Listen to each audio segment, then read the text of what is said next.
By June of 1918, the United States Marine Corps had existed for 143 years and had never lost more than a few dozen men in a single day. The order that morning was simple: cross the wheat field, take the woods beyond it. By sundown, 1,087 Marines would be dead, wounded, or missing. In a single afternoon, the Corps lost more men than it had lost in every war combined since 1775. But the official communiqué that evening mentioned only successful advances near the village of Belleau. These men knew the field was open. They knew the Germans had set their Maxim guns at the tree line. They went anyway because they had been told the French were retreating and someone had to hold the road to Paris.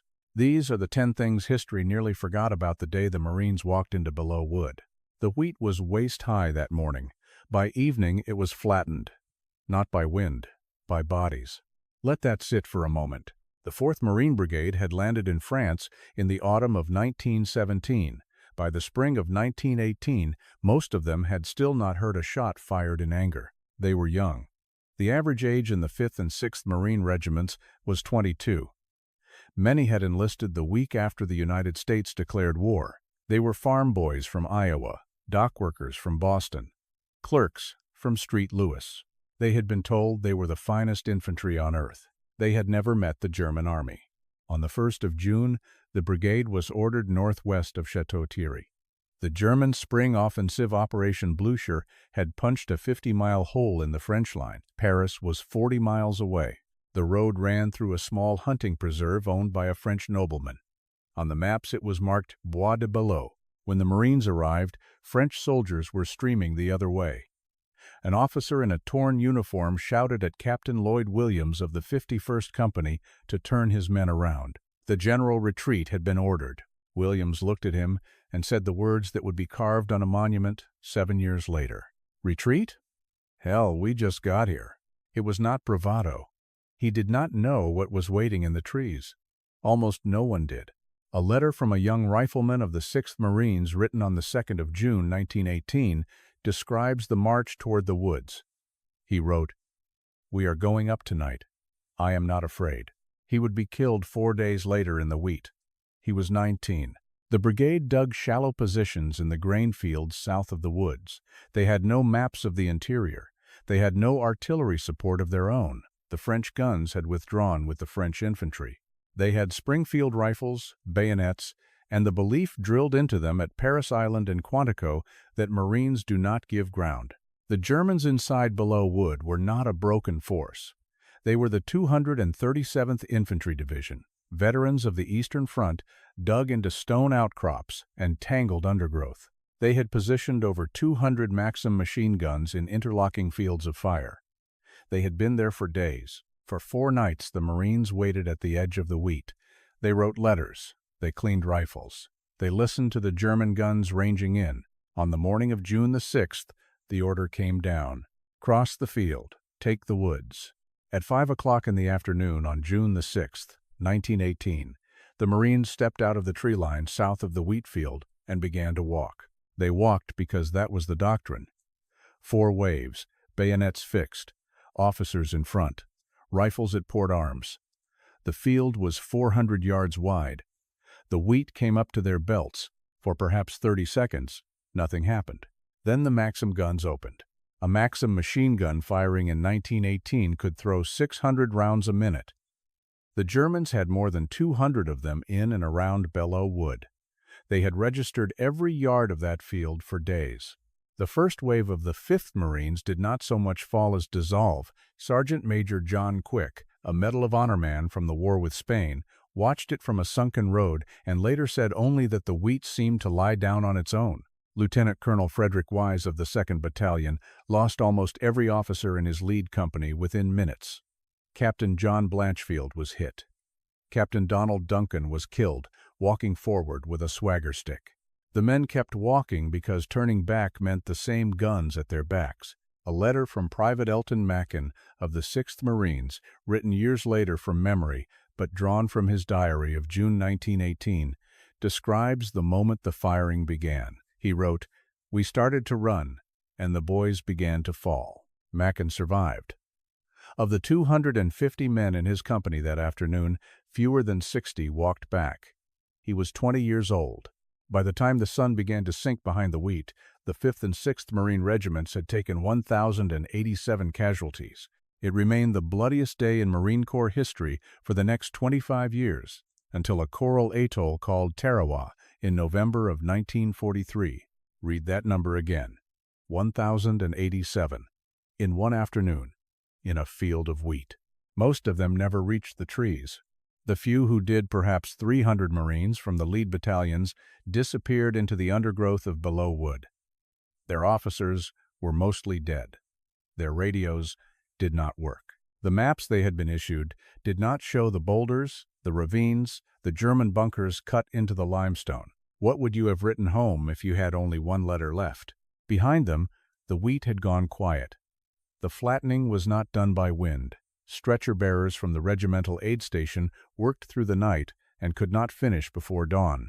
A Navy corpsman wrote in his pocket notebook that the field, by lantern light, looked like a wheat harvest gone wrong sheaves lying in rows where men had fallen in step. The Germans inside the wood reloaded their belts. They had not yet seen what would come for them in the morning. The men who reached the trees on the evening of June the 6th thought the worst was behind them. It was not. Belleau Wood was less than a square mile of ground. On the map, it looked like a patch of garden. Inside, it was a maze of granite boulders, sunken cart paths, hunting lodges, and undergrowth so thick a man could not see 10 feet in any direction. The Germans had been preparing it for weeks. Machine gun nests were dug into the stone. Tripwires ran between the trees. Snipers waited in the upper branches. For the next 20 days, the Marines and the Germans fought each other inside that wood at a range measured in yards. The fighting was not modern. There were moments when it could have happened 1,000 years earlier. Men killed each other with bayonets, with rifle butts, with entrenching tools sharpened on stone. A corporal of the 6th Marines later described stabbing a German soldier in the chest and then sitting down beside the body because his legs would not hold him. The wood changed hands 6 times. A company would take a clearing in the morning. The Germans would counterattack at dusk. By midnight, the clearing was German again. By dawn, American. The dead from both sides were left where they fell because no one could be spared to carry them out. After a week, the smell, wet earth, gun oil, and something else made veterans of the Western Front turn aside. On the 14th of June, the Germans began using mustard gas inside the wood. Mustard gas pools in low ground. Belleau Wood was full of ravines. Men who had survived the wheat field a week earlier now coughed blood into their helmets and went blind for days at a time. A letter from a Marine private of the 47th Company, dated the 18th of June and recovered from a field hospital, describes the inside of the wood. He wrote, "I cannot tell night from day in here." He survived the gas. He died on the 23rd in a separate machine gun action. He was 21. If you have made it this far, you understand. This is not a war story. This is a list of names that history nearly buried. Stay with me. The American press, hungry for a victory, latched onto Belleau Wood. Floyd Gibbons of the Chicago Tribune had been shot through the eye on the first afternoon and filed a dispatch from his hospital bed. His words made the front pages. The Marines, for the first time in their history, became famous. But fame is not the same as memory. The names of the men who actually walked into that wood, the privates, the corporals, the second lieutenants who never made captain, were already being filed into casualty registers in Washington, and most would not be spoken aloud again for 100 years. Inside the wood, the killing did not stop. It went on, tree by tree, boulder by boulder, until the Marines who had begun the battle were almost all gone, replaced by drafts of replacements who had been civilians a month earlier. By the 25th of June, the brigade that walked into the wheat on June the 6th no longer existed in any recognizable form. Only the wood remained. At 9:30 on the morning of June the 26th, 1918, Major Maurice Shearer of the 5th Marines sent a 4-word message back to brigade headquarters. Wood's now U.S. Marine Corps entirely. It is one of the shortest after-action reports in American military history. There was nothing else to say. The brigade had been fighting for 20 days. The wood was less than a mile across. Inside that mile, the Marines had taken 9,777 casualties, killed, wounded, gassed, or missing. Out of roughly 10,000 men who had entered the line on the 1st of June, fewer than 1 in 10 emerged untouched. Read that twice.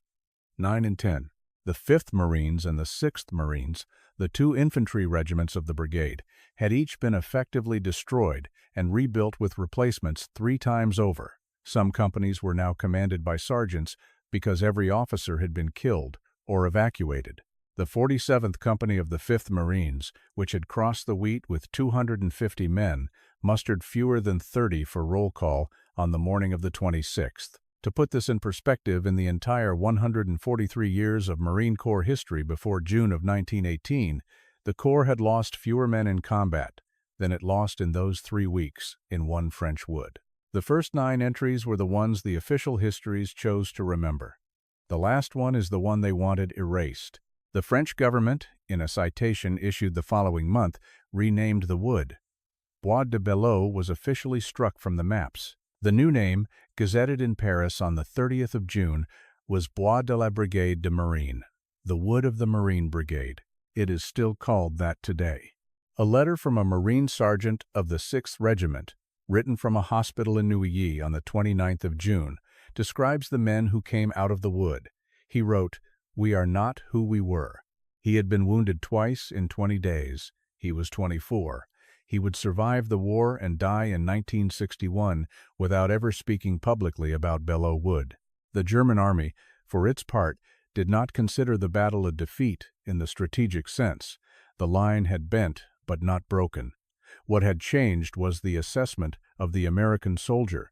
A captured German intelligence report, translated and filed at Pershing's headquarters in July, described the Marines as, and the phrase has been quoted ever since, though it remains contested, fighting with a recklessness that veteran German units had not seen since 1914. Whatever the Germans called them, the Marines called themselves something simpler: the survivors.